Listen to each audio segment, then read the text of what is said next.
হাড় কাঁপানো ঠান্ডায় জবুথুবু ভারতের জম্মু ও কাশ্মীর। শুক্রবার রাতে শ্রীনগরের তাপমাত্রা নেমে যায় -8.5 ডিগ্রি সেলসিয়াসে। গত 50 বছরে জম্মু কাশ্মীরের গ্রীষ্মকালীন এই রাজধানীতে এত ঠান্ডা পড়ার রেকর্ড নেই। শ্রীনগরের ঐতিহ্যবাহী ডাল লেক জমে বরফ হয়েছে। ইন্ডিয়া টুডে জানায় 1974 সালের পর এ নিয়ে দ্বিতীয়বার এমন ঠান্ডা পড়ল শ্রীনগরে। সেবার তাপমাত্রা নেমেছিল -10.3 ডিগ্রিতে।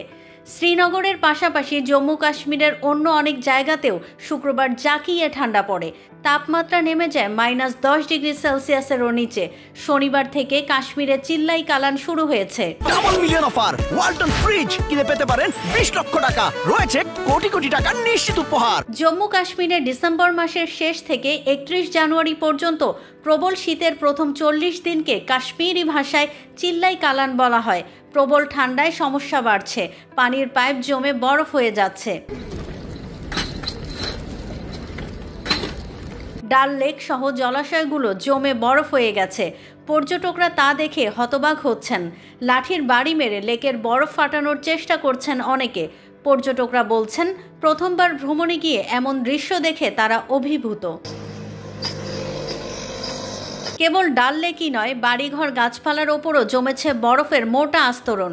ঠান্ডা আর শুকনো বাতাসে শ্বাসকষ্ট, সর্দি কাশিতে ভুগছে শিশু ও বয়স্করা। আবহাওয়া অফিস পূর্বাভাস দিয়েছে, আগামী 40 দিন এমন হাড় কাঁপানো ঠান্ডাই থাকবে কাশ্মীরে। প্রত্যেক বছর চিল্লাই কালানের প্রথম দিকে ভারী তুষারপাত হয়। এবারও তার ব্যতিক্রম তো হয়ইনি, বরং সময়ের আগেই শীতের দাপট শুরু হয়েছে।